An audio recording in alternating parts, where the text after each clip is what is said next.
બે પેઢી વિશે વિચારની દ્રષ્ટિએ અને એ વિચારની દ્રષ્ટિએથી લઈને વર્તનની દ્રષ્ટિએ જે નાની નાની વાતથી માંડીને મોટી વાત સુધીનો એક મતભેદ પડતો હોય અને ઘણી વખત એ મતભેદ છે એ મનભેદમાં પરિવર્તિત થતો હોય, એ જે તફાવત રહે છે એને જનરેશન ગેપ કહેવાય. આ શબ્દ 1990 પહેલા અસ્તિત્વમાં નહોતો. 1990થી જ્યારે વિશ્વની માર્કેટ્સ બધી ઓપન થઈ, 1990થી કમ્યુનિકેશન એટલે કે વાર્તાલાપ રાજ્ય કક્ષાએ, રાષ્ટ્ર કક્ષાએ, વિશ્વ કક્ષાએ ટેલિફોન દ્વારા વધતો ગયો. 1990 પછી મુસાફરી વેપારની દ્રષ્ટિએ, સામાજિક સંબંધોની દ્રષ્ટિએ દેશ પરદેશમાં વધતી ગઈ.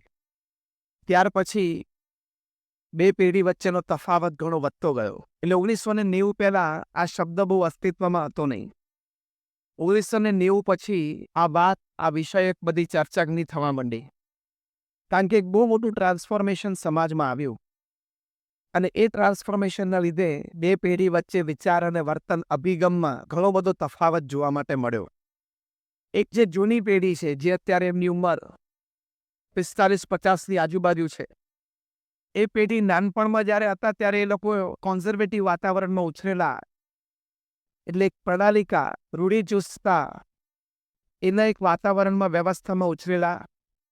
અત્યારે જે છે 10 વર્ષનાથી માંડીને 25-30 વર્ષ સુધીની જેની ઉંમર છે, એ લોકો બહુ જ એક મોડર્ન વિચારધારા પ્રમાણે ઉછરેલી એક આ પેઢી છે.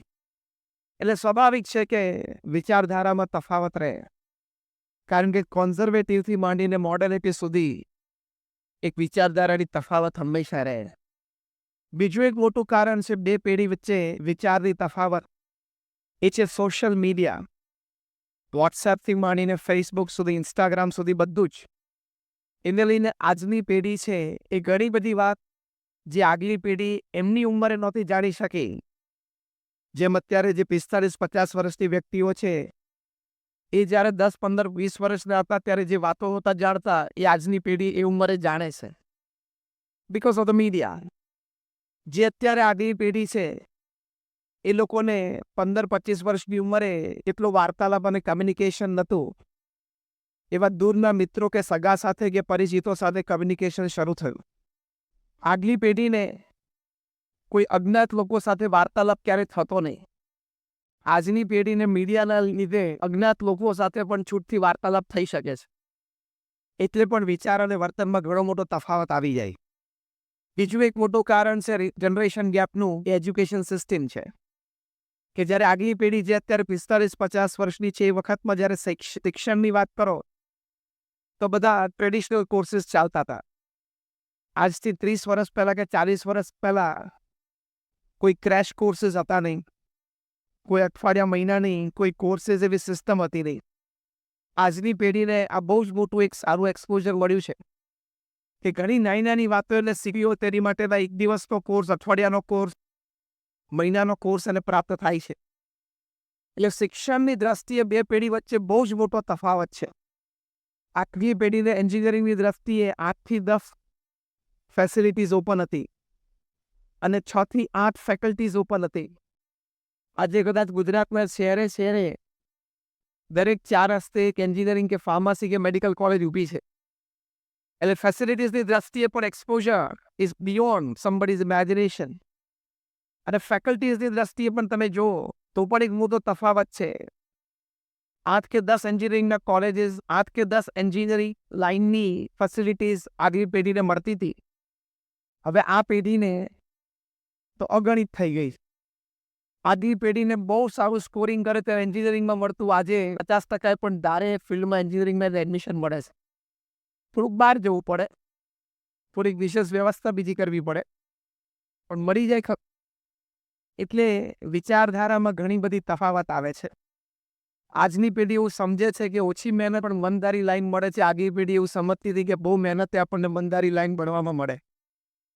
એટલે એજ્યુકેશનની દ્રષ્ટિએ પણ બહુ જ મોટો તફાવત છે. જીવનના અભિગમો વિશે પણ બે જનરેશન વચ્ચે બહુ જ મોટો તફાવત છે. જૂની પેઢી હતી એમ માનતી કે જીવનમાં સ્થિરતા અને સંયમ અગત્યના છે, નવી પેઢીઓ માને છે કે જીવનમાં સાહસ અને કરી દેખાડવું એ વિશેષ અગત્યના છે. એટલે પણ મોટી જનરેશન ગેપ છે. બે પોતાની વિચારધારામાં સાચા છે, યોગ્ય છે, સમય જુદો છે. એટલે જૂની પેઢીને સ્થિરતા અને સંયમ ઉપર આગળ રહેતો, નવી પેઢીને સાહસ અને નવું કરવું એની ઉપર એની વિચારધારા રહે છે. જૂની પેઢીનો અભિગમ એવો હતો કે એક સારી જોબ મળી જાય એટલે ગમે ના. નવી પેઢીને સારી જોબથી સંતોષ ઓછો છે, એને એન્ટરપ્રેનર બનવું છે, સ્ટાર્ટઅપ કરવું છે. એટલે પણ જનરેશન ગેપ બહુ મોટો છે. અગેન આઈ ટેલ યુ કે બે જનરેશન પોતપોતાની રીતે પોતપોતાના સમયમાં પોતાની વિચારધારાની દ્રષ્ટિએ સ્પષ્ટ અને સાચા જ હતા અને છે. પણ એવી રીતે એક તફાવત છે, એ પણ હકીકત છે. એક બીજો પણ દ્રષ્ટિકોણ જીવનની દ્રષ્ટિ એ છે કે જૂની પેઢીના અભિગમમાં એમ રહે છે કે શાંતિના ભોગે કાંઈ નહીં, અને નવી પેઢીને એમ રહે છે કે જીવનમાં શાંતિ પણ મેળવીશું પણ સાથે કંઈક મોટું પણ કરીશું. તો એના લીધે પણ એક જનરેશન ગેપ બહુ જ મોટી જોવા મળે છે. ટેકનોલોજીની દ્રષ્ટિએ પણ જનરેશન ગેપ બહુ જ મોટો છે. જે અહીંયા જૂની પેઢી બેઠી છે 50-60 વર્ષની, એ લોકોએ લેન્ડલાઇન ફોન્સ પોતાના ઘરમાં પોતે જોવા નતા 25 વર્ષ પહેલા, ત્યારે બહુ જ ઓછા જોયેલા, ભાગ્ય જોયેલા. જ્યારે નવી પેઢીના સ્માર્ટફોન્સ હાથમાં છે. 1990 થી અત્યારે 2019 સુધીની આજે 30 વર્ષની ટેકનોલોજીની જે હરણફાળ છે, જેના લીધે નવી પેઢીને એક બહુ જ મોટો લાભ મળ્યો છે. એ લાભ જૂની પેઢીને નહોતો મળ્યો. જૂની પેઢી માટે જ્ઞાનનો સ્ત્રોત હતો પુસ્તક અને શિક્ષક. નવી પેઢી આ બે વસ્તુને બાયપાસ કરીને સીધા નેટનું એક્સેસ બની ગયું. એટલે જનરેશન ગેપ પણ બહુ મોટો વધી ગયો. કારણ કે જૂની પેઢીને કંઈક માહિતી જોઈતી હોય તો દિવસો થતા, નવી પેઢીને કોઈ માહિતી જોતી હોય તો મિનિટ્સ થાય છે.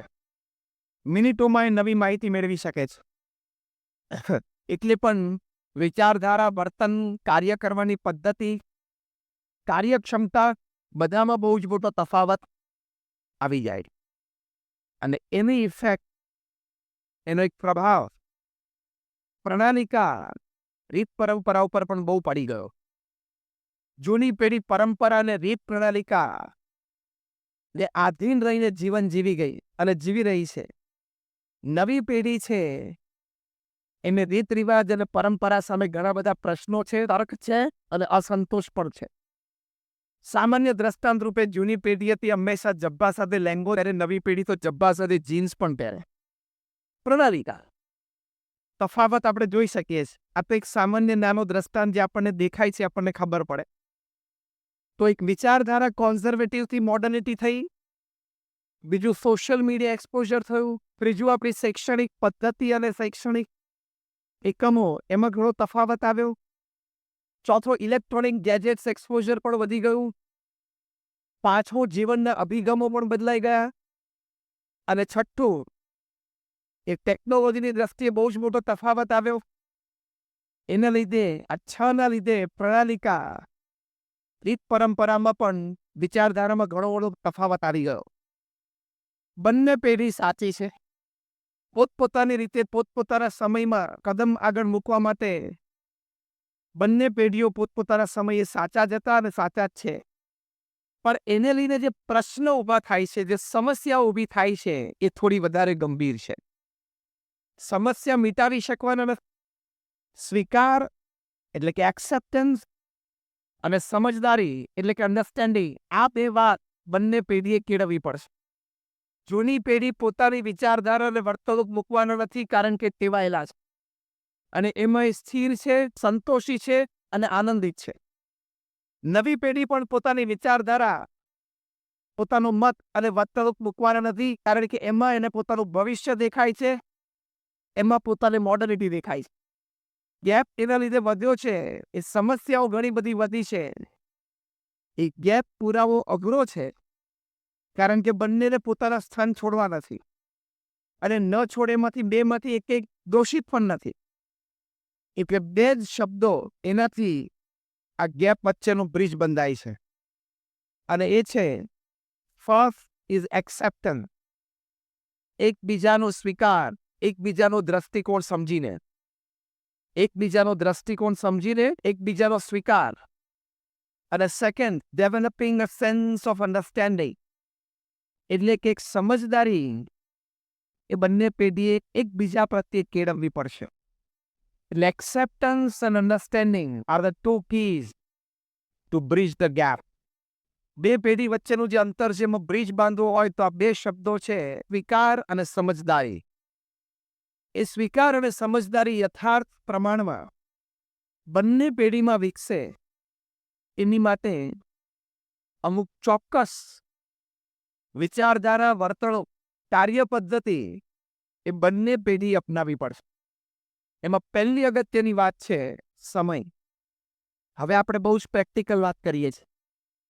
બંને પેઢી બને ત્યાં સુધી વધારે સમય એકબીજા સાથે ગાળે તો બંને એકબીજાનો સ્વીકાર પણ કરી શકશે, એકબીજાને સમજી પણ શકશે. કારણ કે સમય સાથે ગાળો એટલે લાગણીના તંતુઓ સાથે તમે જોડાવ વધારે, અને ક્યાંક તફાવત આવતો હોય તો લાગણી વધારે કામ કરી જાય જેથી બંને પેઢી સાથે રહી શકે. નોકરી ધંધો વ્યવસાય નવી પેઢીને, નોકરી ધંધો વ્યવસાય જૂની પેઢીને, બંનેને છે દિવસ દરમિયાન નોકરી ધંધો વ્યવસાય કરીએ પણ સાંજે તમારે ચોક્કસ બે પેઢીએ સાથે બેસવું જ જોઈએ. સાથે ભોજન કરવા બેસો, સારી વાત. સાથે કોઈ સારો ટીવી પ્રોગ્રામ જોવા માટે બેસો, સારી વાત છે. પણ એ સિવાય પણ સાથે 20-25 મિનિટ, અડધો કલાક રોજ પરિવારજનોએ બેસવું જ જોઈએ.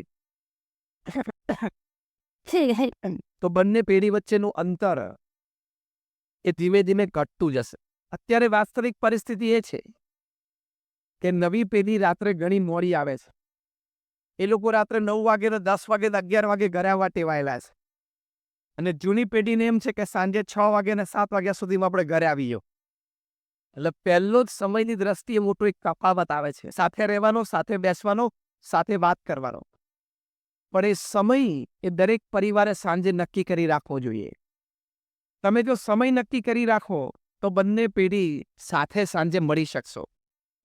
તમે નક્કી કરો કે 8 કે 8:30 કે 9 આપણે બધાએ સાથે જમવા બેસવું.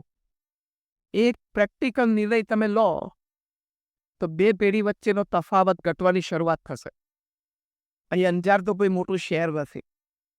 ગમે તે જગ્યાએથી ગમે તે જગ્યાએ તમારે જવું તો આઈ ડોન્ટ થિંક 20-30 મિનિટથી વધારે થાય એક છેડેથી બીજે છેડે. આગે મુંબઈ કે અમદાવાદ જેવું મોટું શહેર નથી કે દિવસમાં તમારે 3-4 કલાક ટ્રાવેલિંગમાં જાય. તો તમે એક યોગ્ય સમયે નક્કી કરેલા સમયે સાથે આવી શકો છો. આ વાતનો નિર્ણય તમે લો તો રોજ રાત્રિ ભોજન તમે સાથે કરી શકો, સારી વાતો અને ચર્ચા કરી શકો. And that decreases the generation gap. બહુ સારા પરિવારોએ આનો વિચાર કરેલો છે. દુનિયાના પ્રથમ 5માં આવતા એવા ધનાઢ્ય વ્યક્તિ વોરેન બફેટ, $100 મિલિયન એમનું ઇન્વેસ્ટમેન્ટ છે. 63 કંપનીઓની ફ્લેગશિપ કંપની બર્કશાયર હેથવે નીચે છે. એમાંથી 15થી પણ વધારે કંપનીઝ ફોર્ચ્યુન 500માં છે. આવા એક અબજોપતિ વ્યક્તિ, એમના લગ્ન જીવનને હમણાં 50 વર્ષ પૂરા થયા. વોરેન બફેટ તેમના ધર્મપત્ની માટે એમની 63 કંપનીના 63 સીઈઓઝે દુનિયામાં 50 પાર્ટીઝ ગોઠવેલી. એમાં કન્ક્લુડિંગ પાર્ટી લંડનમાં હતી, ઇંગ્લેન્ડમાં, which was attended by more than 30 heads of states of Europe. 30 જેટલા પ્રધાનમંત્રી અને રાષ્ટ્રપતિઓ ઓડિયન્સમાં બેઠા હતા. એ તમને ખબર પડે કે કઈ દરજ્જાનું એ ફંક્શન હશે. 2 કલાક સમારંભમાં પ્રથમ સભામાં બેઠેલા તમામને 1 મિનિટ આપવામાં આવે નહીં. તે લોકો મંચ પર આવે અને વોરેન બફેટ કે એમના ધર્મપત્ની સાથેના પોતાના કંઈક યાદગાર પ્રસંગો છે શેર કરે. ફાઉન્ડેશનમાં સાથે કામ કર્યું હોય એક સ્મરણીય પ્રસંગો બધા શેર કરે. અને 2 કલાક આમ 2 મિનિટની જેમ બધાને વીતી ગયા. પછી પ્રેક્ષકગણમાં કોઈ બુદ્ધિશાળી વ્યક્તિ બેઠા હશે અંજારમાં. He just raised his hand અને કહ્યું કે મારે એક પ્રશ્ન પૂછવો છે. એટલે કપલે કહ્યું કે ઓકે ફાઇન. એટલે એમને પ્રશ્ન પૂછ્યો કે what is the secret of your happy married life of 50 years? 50 વર્ષનું તમારું સુખી લગ્ન જીવન, એનું રહસ્ય શું છે? જો લગ્ન જીવનની આગળ એક શબ્દ વપરાયેલો હોય, સુખી, એમનામ તો દસડીને 50 વર્ષ ગણાય પૂરા કર્યા હોય. સુખી લગ્ન જીવનના 50 વર્ષ. વોરેન બફેટની સામે માઇક્રોફોન હતો. એમના ધર્મપત્નીએ માઇક્રોફોન ખેંચી લીધું કે મારે આનો ઉત્તર આપો છે. જાહેરમાં આવા એક સમારંભમાં વોરેન બફેટથી આગળથી માઇક્રોફોન એમના ધર્મપત્નીએ ખેંચી લીધું. વોરેન બફેટના ચહેરા ઉપર એક રેખા પણ ફરી નહીં. એટલે 50% ઉત્તર તો ઓડિયન્સને આ ક્રિયામાંથી મળી ગયો કે 50 વર્ષ કેવી રીતે ચાલ્યા હશે. હવે જે વોરેન બફેટના પત્ની વાત કરી એ બહુ જ સમજવા જેવી છે અને સ્વીકારવા જેવી છે. એમણે વાત કરી કે there has not been a single day in our married life of 50 years where me, my husband and my children, we have not sat for dinner together at 8 p.m. અમારા લગ્ન જીવનનો એક પણ દિવસ એવો નથી કે જ્યારે હું ને મારા પતિ અને મારા સંતાનો રાત્રે 8 વાગે રાત્રિ ભોજન માટે ડાઇનિંગ ટેબલ ઉપર સાથે ન બેઠા હોય. જો વોરેન બફેટ ટ્રાવેલિંગમાં હોય તો બાકીના પરિવારજનો અમે બેસીએ. બીજી વાત એમણે કરી, જો આ જનરેશન ગેપ કેવી રીતે તમે ઓછી કરી શકો. એમને કહ્યું કે એક પણ દિવસ અમારા લગ્ન જીવનને એવો નથી કે રાત્રિ ભોજન પછી હું ને મારા પતિ અડધો કલાક માટે સાથે બંને એકલા ચાલવા ન ગયા હોય. એમાં અમારા બાળકોની આદતો, અમારા બાળકોની વિચારધારા અને અભિગમ, અમારા બાળકોનું શિક્ષણ, અમારા બાળકોના મિત્રો, એના વિશે અમે ચર્ચાઓ ઊંડાણપૂર્વક ન કરી. બહુ ઓછા મા બાપ અહીંયા એવા બેઠા હશે જેને પોતાના બાળકોના મિત્રો, બાળકોની આદતો, બાળકોનું શિક્ષણ, બાળકોની કોઈ ક્ષેત્રમાં આવડત, પ્રગતિ, એના વિશે બહુ જ ઊંડાણપૂર્વક ચર્ચા કરી હોય. જો તમને અત્યારે એક પ્રશ્ન પૂછું, પહેલો પ્રશ્ન એ છે કે તમે અહીંયા બેઠા છો, તમને કોઈને પણ પૂછવામાં આવે કે તમે 5 બોલિવૂડની હસ્તીઓના નામ આપો, તમે કહેશો 5 નહીં 10 આપો. તમને બીજો પ્રશ્ન પૂછે કે તમે 5 IPLના પ્લેયરના નામ આપો, એટલે તમે કહેશો 5 નહીં 10 આપો. એમ આઈ રાઈટ ઓર રોંગ? પણ જો ત્રીજો પ્રશ્ન પૂછું કે તમારા સંતાનના 5 મિત્રોના નામ મને આપો, તો જો ઘણા બધા આમ કરો મને તો fail. My simple question to you is, બોલિવૂડની 5 વ્યક્તિઓ કે IPLના 5 પ્લેયર્સના તમને નામ યાદ છે? એની સાથે મને કોઈ તકલીફ નથી. પણ પ્રશ્ન એ છે, are they more important for you in your life than your child's friends? એ 5 વ્યક્તિઓ તમારા જીવનમાં વધારે અગત્યની છે કે તમારા સંતાનના 5 મિત્રો જેની સંગ સોબતથી એની વિચારધારા ઇન્ફ્લુઅન્સ થવાની છે, જેની સંગ સોબતથી એની આદતો ઘડાવવાની છે, જેની સંગ સોબતથી એના જીવનમાં સત્સંગ અને કુસંગ વચ્ચે ફેર પડવાનો છે. ફેથફુલી ભગવાનને માથે રાખીને જે અહીંયા મા બાપ બેઠા છો એના સંતાનોના 5 મિત્રોના નામ તમને આવડતા હોય, 5 મિત્રોને તમે મળ્યા હો અને 5 મિત્ર સાથે કંઈક વાર્તાલાપ તમે થોડોક પણ કર્યો હોય, ફેથફુલી છાતી પર હાથ રાખીને આંગળી ઊંચી કરો. આપણે સુધારા માટે બેઠા છીએ. સભામાં 25 આંગળીઓ ઊંચી નથી. તો વોટ ઇઝ ધ રીઝન? તમને લાગે છે કે આ વાત અગત્યની છે? આપણે ફાઉન્ડેશનથી ચાલુ કરીએ છીએ આ વાતને, બહુ મૂળભૂત રીતે વાતને શરૂ કરીએ છીએ. આપણે બ્રિજ બનાવવો છે 2 પેઢી વચ્ચે. એટલે પેલા 5 વ્યક્તિઓના નામ તમને નહીં આવડતા હોય ચાલશે. તમારે હવે કોઈ જગ્યાએ જનરલ નોલેજની ટેસ્ટ આપવાની નથી. તમારે જે જીવનમાં નોકરી ધંધાનું ગોઠવવાનું હતું ને ગોઠવાઈ ગયું. તમારી માટે ઇમ્પોર્ટન્ટ છે તમારા સંતાનોની સંગ સોબત. વોરેન બફેટના પત્નીએ કહ્યું કે અમારા સંતાનોના બધા જ મિત્રોને અમે ઓળખીએ છીએ, નામથી ઓળખીએ છીએ, એના પરિવારજનોને ઓળખીએ છીએ, એ બાળકો સાથે અમે વાર્તાલાપ કર્યો છે, એટલે અમે અમારા સંતાનોને ખૂબ સારી રીતે ઓળખી શકીએ છીએ. અમારા સંતાનોને શું માર્ગદર્શન જોઈએ છે, જરૂર છે, એ અમે સમજી શકીએ છીએ. This is a root, it is a foundation. અમારા સંતાનો મોટા થયા, વોરેન બફેટના પત્ની કહે છે, અમારા પૌત્ર અને પૌત્રી એની સાથે પણ અમે આવી જ રીતે સમય ગાળીએ છીએ. અને અમારા પૌત્ર અને પૌત્રી મોટા થયા અને અમારા ગ્રેન્ડ ચિલ્ડ્રન છે અત્યારે 2-5 વર્ષના, એની સાથે પણ અમે આવી રીતે જ સમય ગાળીએ છીએ. ત્રીજી વાત એમણે કરી કે there has not been a single day where me and my husband Warren Buffett, we have not tuitioned our children for half an hour. Then we tuitioned our grandchildren, and then at present we are tuitioning our great-grandchildren. અમે અડધો કલાક રોજ રાત્રે એમને ભણાવવા માટે, tuition આપવા માટે સાથે બેસીએ છીએ. અને તમે લોકો તમારા સંતાનોને ટ્યુશનમાં મોકલો છો કે ટ્યુશન સર ઘરે આવે છે, એનો મતલબ એમ થયો કે તમને ટ્યુશનના પૈસા પોસાય છે અને વોરેન બફેટને નહીં પોસાતા હોય એમ. એનો મતલબ એમ થયો કે વોરેન બફેટ એના પત્ની પાસે તો ઘણો ફાજલ સમય હશે.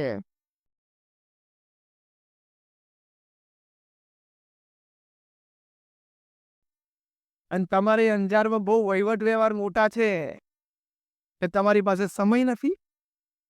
એનો મતલબ એમ થયો કે તમને ટીવીના કાર્યક્રમોમાં અને સોશિયલાઇઝ થવામાં ઘણો બધો સમય જોઈએ છે અને આ કપલને ઓછો જોઈતો તો.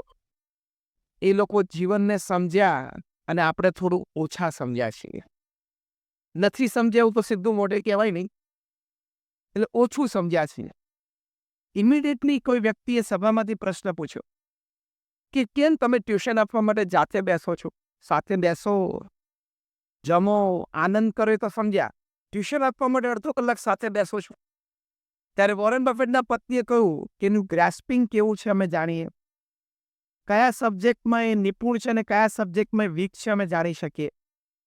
અને આ બે કરતાં પણ વિશેષ, હવે સાંભળજો, એક્ઝેક્ટ શબ્દ અમને વાપર્યા કે we want to transmit our family culture and tradition to the next generation. અમારા પરિવારમાં જે પ્રણાલિકાઓ છે, અમારા પરિવારમાં જે રીતભાત છે, અમારા પરિવારમાં જે વિચારધારાઓ છે, એ અમારે આવતી પેઢીને ટ્રાન્સમિટ કરવી છે.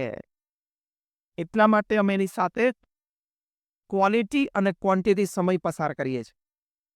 તો અગત્યની વાત છે, પ્રથમ પ્રેક્ટિકલ વાત છે જનરેશન ગેપ પૂરવા માટે તમે બે પેઢી વચ્ચે સમય વ્યવસ્થિત ગાળો. સવારે 9 થી સાંજે 6 વાગ્યા સુધી હું એક બિઝનેસમેન છું, એવી વોરેન બફેટે વાત કરી. સાંજે 6 થી 9 હું ફેમિલી મેન છું અને રાત્રે 9 થી 10:30 હું એક સ્પિરિચ્યુઅલ એન્ટિટી છું. આટલો ધનાઢ્ય વ્યક્તિ જીવન આવી રીતે જીવે છે. તો એ સમય આપવો પડશે તમારે. સાંજે 6 થી 9 એબ્સોલ્યુટલી ફેમિલી મેન. એની માટે એમને પૂછ્યું કે તમે એ સમય કેવી રીતે ગાળો છો? ત્યારે વોરેન બફેટે કહ્યું કે રાત્રે એટલે કે સાંજે 6 વાગે હું મોબાઈલ ફોન સંપૂર્ણ ઓફ કરી દઉં છું. અને તમે કદાચ ઓફ ના કરો પણ એને સાયલેન્ટ મોડ ઉપર તો મૂકી શકો. તમે નક્કી કરો કે સાંજે 6 વાગ્યા પછી, અંજાર તો બહુ જ નાનું શહેર છે, ક્યાં તમારે એટલા મોટા વહીવટ વ્યવહાર છે? સાંજે 6 વાગ્યા પછી અડધો કલાકે એક જ વાર મોબાઈલ જોવાનો. અર્જન્સી અને ઇમરજન્સી હોય તો જ અટેન્ડ કરવાનો. કામની વાત હોય તો પ્રેમથી મેસેજ મૂકવાનો કે કાલ સવારે 10 વાગે. બહુ મોટા મોટા પરિવારોમાં નિયમ છે. હમણાં કુમાર મંગલમ બિરલા એમના ધર્મપત્નીનો ઇન્ટરવ્યુ ટાઈમ્સ ઓફ ઇન્ડિયા લીધેલો. આદિત્ય બિરલા ગ્રુપના ચેરમેન છે. 5 લાખ કરોડનું આ કોંગ્લોમેરેટ છે. From salts to software they make everything. મીઠાથી માંડીને સોફ્ટવેર સુધી બધું જ બનાવે છે. 5 લાખ કરોડનું બિઝનેસ એમ્પાયર જે વ્યક્તિ રન કરતો હોય, સાથે એમનું નામ આટલું મોટું હોય, અટક બિરલા, અને સાઉથ મુંબઈમાં રહેતા હોય, ટાઉનમાં, એટલે કેટલા બધા એન્ગેજમેન્ટ્સ હોય. ટાઈમ્સ ઓફ ઇન્ડિયાએ કુમાર મંગલમ બિરલા અને એમના ધર્મપત્નીનો જોઈન્ટ ઇન્ટરવ્યુ લીધો. મેં પ્રશ્ન પૂછ્યો કે how are you managing your time? તમે તમારો સમય કેવી રીતે મેનેજ કરો છો? આટલો મોટો એક વહીવટ વ્યવહાર આદિત્ય બિરલા ગ્રુપનો ચલાવવાનો. તમે ટાઉનમાં રહો છો એટલે રોજ સાંજે 5, 7, 10 કાર્યક્રમોનું તમને આમંત્રણ થાય. તમે એક સેલિબ્રિટી કપલ છો એટલે એ રીતે પણ તમારા એન્ગેજમેન્ટ્સ, એન્ડોર્સમેન્ટ્સ ઘણા બધા હોય. તમારો ટ્રાવેલ ટાઈમ હોય, તમારો ફેમિલી ટાઈમ હોય, તમારો ઓફિસ ટાઈમ હોય, તમારો મીટિંગ ટાઈમ હોય. How are you managing it? આપણે તો સામાન્ય નાના વ્યક્તિ નાના શહેરમાં રહેતા હોય ને તોય સવારથી એક જ કકડાટ, ટાઈમ જ નથી. એટલી દોડાદોડ કરતો હોય, એટલો બધો રગવાયો હોય ને, ટાઈમ જ નથી. ડોનાલ્ડ ટ્રમ્પ પાસે પણ 24 કલાક છે. નરેન્દ્ર મોદી પાસે પણ 24 કલાક છે. રતન ટાટા પાસે પણ 24 કલાક છે. પ્રમુખ સ્વામી મહારાજ પાસે પણ 24 કલાક હતા. એ લોકો એમના 24 કલાકનો કેવો ઉપયોગ કર્યો અને આપણે આપણા 24 કલાકનો કેવો ઉપયોગ કરીએ છીએ, થોડી સરખામણી કોઈક દિવસ કરવી. એટલે શું આ ભૂસું મગજમાંથી નીકળી જાય? ટાઈમ જ નથી. તો શેનો તને ટાઈમ નથી મળતો? Because you have not given a thinking to your life, you have become a very poor manager of time and work. Simple. આપણે જીવનને વિચાર નથી આપ્યો એટલે આપણે કામ અને સમયના બહુ ખરાબ મેનેજર છીએ. તું નવરો જ છું સાંજે 5 વાગ્યા પછી. એ અંજારમાં કામ શું હોય 6 વાગ્યા પછી? કોઈ આટલા નાના શહેરમાં સાંજે 6 વાગ્યા પછી કામ જ ના હોય. તારે હાથા પેરેના આશીર્વાદ છે. Literally you introspect and check yourself. સાંજે 6-7 વાગ્યા પછી હાર્ડલી તમારે એવું કોઈ અર્જન્ટ કામ હોય કે એ દિવસે જ કરવું પડે. તો you have to restrict yourself. તો તમે ફેમિલી ટાઈમ આપી શકશો, તમારા સંતાનો સાથે બેસી શકશો, વાર્તાલાપ કરી શકશો. 70-80 વર્ષનું જીવન છે. તમે રોજ 8 કલાક સુવો એટલે 1/3 દિવસ તો તમે સુવો છો. 24માંથી 8 કલાક સુવો છો. Straight equation, directly proportional. 70 વર્ષ તમે જીવશો તો 1/3 જીવન તમારું સુવામાં જશે. એટલે 70 વર્ષ તમે જીવો આ પૃથ્વી પર, તેમાંથી 23 વર્ષ તો તમારા સુવામાં જવાના છે. તમને ખબર નથી તમારું અસ્તિત્વ છે કે નહીં. ત્યાં ટાઈમ જ છે આપણી પાસે, અને તમે સમયની ગણતરી નથી કરતા. તમે ખાલી 90 સેકન્ડ બ્રશ કરો, 40-50 દિવસ તમારા જિંદગીના બ્રશમાં જવાના. હવે અરીસા સામેના સમય હું તમને ગણાવતો નથી. અરીસા સામેના દરેકના સમય જુદા હોય. કારણ કે પાછું આમ જોવાનું, આમ જોવાનું, આમ જોવાનું. હવે તારામાં કોઈ ફેરફાર થવાનો નથી. હવે જે બીબું ઘડાઈ ગયું એનું એ જ છે. તું એમાં લાંબો ટાઈમ આપ નહીં. અને હવે જીવનમાં જે ગોઠવવાનું હતું એ જીવનનું ગોઠવાઈ ગયું છે. હવે ક્યાં ફેરફાર કરવાનો? મુખને પાછા ગોઠવ. પણ દરેક જણ અરીસાની સામે ઉભો હોય ત્યારે એને એમ હોય કે જો 10% ભગવાને જરા અહીંયા થોડું વરખું ગોઠવી દીધું હોત તો Bollywood, Hollywood, Tollywood, Kollywood, Hollywood એકાદા વુડમાં ચાલી જાય. પણ એ 10% બાકી રાખ્યું છે ભગવાને. ઓડિયન્સ થિયેટર ભરાય એની માટે. બધા જોઈ ચડી જાય તો પાછું ભરાય કેવી રીતે? હા, તો હસતા હસતા એટલા માટે વાત કરી કે આપણો ભાજલ સમય અયોગ્ય પ્રવૃત્તિઓ, નિરર્થક પ્રવૃત્તિઓમાં જાય છે. એટલે તમે આવતી પેઢી માટે સમય નથી કાઢી શકતા. તમને શેર બજારમાં 2-5 જગ્યાએ તમે ઇન્વેસ્ટ કર્યું હોય, એના ભાવ ખબર હોય, અને હોવા જ જોઈએ, તમારું ઇન્વેસ્ટમેન્ટ છે. પણ સાથે સાથે તમારા દીકરાને મેથમાં 50માંથી 45 હતા, પછી 35 થાય, અત્યારે 28 થાય. તમને ખબર છે?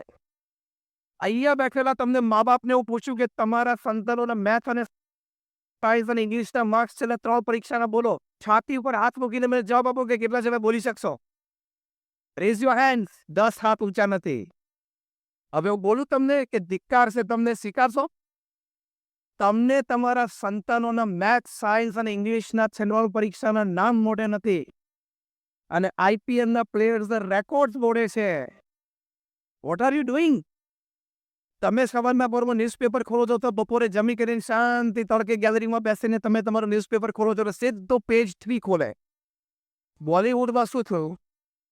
તારા ઘરમાં શું થાય છે તું પેલા ચેક કર. પેજ 3ની બધી વાર્તાઓ વાંચે. એમાં તારો સમય, એનર્જી કેટલી વેસ્ટ થાય છે.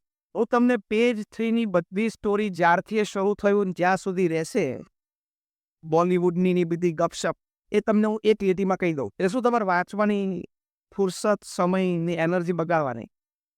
પેજ 3ની સ્ટોરી આટલી જ હોય છે કે સવારે 2 જણા ભેગા થાય અને સાંજે જે આગલા દિવસે 2 જણા ભેગા થાય છૂટા પડે. આ પેજ 3. આમાં કંઈ બીજું હોતું નથી. ખોટું મગન બગાડવાના. તો એ જે ભેગા ત્યારે છૂટા છે, એમાં તારા સંતાનોમાં કોણ ભેગું થયું છૂટું થયું એ વિચારને તો જનરેશન ગેપ ઘટશે. Unnecessary time, unnecessary waste of energy. જ્યાં તરુણ વયના સંતાનો હોય એમાં કંઈક સર્વે કરવો. સર્વેનો મુખ્ય હેતુ એ હતો કે રાત્રે 9 વાગ્યા પછી પરિવાર બધા સાથે છે કે આગલી કે પાછલી પેઢી કંઈક ઘરની બહાર છે, સાથે છે તો અત્યારે શું કરે છે, સાથે જમ્યા કે નહીં, સાથે બેઠા છે કે નહીં, છોકરાઓ હોમવર્ક કરે છે કે નહીં, અથવા સંતાનો બહાર ગયા છે તો ક્યાં બહાર ગયા છે, માતા પિતાને ખબર છે કે નહીં, ક્યારે ગયા હતા, ક્યારે આવવાના છે, કોની સાથે ગયા હતા. આવો એક સર્વે કરવો હતો, જેથી ફેમિલી લાઈફ લોકો કેટલું સમજ્યા છે એ માટેનો એક રિપોર્ટ તૈયાર થાય. એ સંસ્થાના તમામ સ્વયંસેવકો રાત્રે લેન્ડલાઇન ઉપર બેસી ગયા અને ફોન કરે ને કે અમે આ સંસ્થામાંથી બોલી છે, આ એક સર્વે છે. તો લોકો પ્રેમથી રિસ્પોન્સ આપે. તો લગભગ કદાચ 200-250 ફોન કોલ કર્યા છે, એમાંથી 100 પરિવાર એવા મળ્યા કે જ્યારે એના સંતાનો ઘરમાં હતા, ફ્રોમ 13 to 90. સર્વે રિપોર્ટ તૈયાર કર્યો. એનો હેતુ એ હતો કે મા બાપને સંતાનો સાથે કે કનેક્શન છે અને મા બાપ સંતાનો વિશે કેટલું જાણે છે. તમને આશ્ચર્ય થશે કે કદાચ 100માંથી 86થી વધારે પર્સન્ટેજ એવા નીકળ્યા કે જેમાં સંતાનોએ ફોન ઉપાડ્યો જેને ખબર નહોતી કે મા બાપ અત્યારે શું કરે છે. સર્વે હતો કે મા બાપને પૂછવાનું હતું સંતાનો શું કરે છે. અને સંતાનોએ ફોન ઉપાડ્યો, પપ્પા ઘરમાં છે નહીં. મમ્મી તો કે તો વોટ્સએપ, અને એ તો ચબરું લિંક છે, કારણ કે મફત છે. Anything that is free, you heavily pay it by your time. જે તમને જીવનમાં મફત મળે ને એની ચૂકવણી સૌથી મોંઘી હોય છે, કારણ કે એની ચૂકવણી તમે સમયથી કરતા હો છો. પૈસાની ચૂકવણી કદાચ પોસાય, સમયની ચૂકવણી પોસાય નહીં. અને નવી પેઢીને એવું છે કે આજે 30મી તારીખ થઈ ગઈ, કાલ એક જ દિવસ આ મહિનાનો બાકી, અને મારા પ્લાન પ્રમાણે હજી મારી પાસે 1 GB ડેટા વાપરવાનો બાકી છે. વાપરી કાઢો. એટલે 1 GB મફત વાપરવા માટે તારા 5 કલાક તે બગાડ્યા, એ મૂર્ખામી કરી કહેવાય. પણ આ સમજદારી એને કોઈ આપી શકતા નથી. તો સમય એ આપણે આપવો જોઈએ. આટલા મોટા વહીવટી માળખાની વચ્ચે પ્રમુખ સ્વામી મહારાજે એક એક વ્યક્તિને વ્યક્તિગત સમય આપ્યો છે. અમને 1100 સંતો સાથે પ્રમુખ સ્વામી મહારાજના વ્યક્તિગત 200 પ્રસંગો હશે. તો તમારે તો તમારા 2 સંતાનોને સાચવવાના છે ને.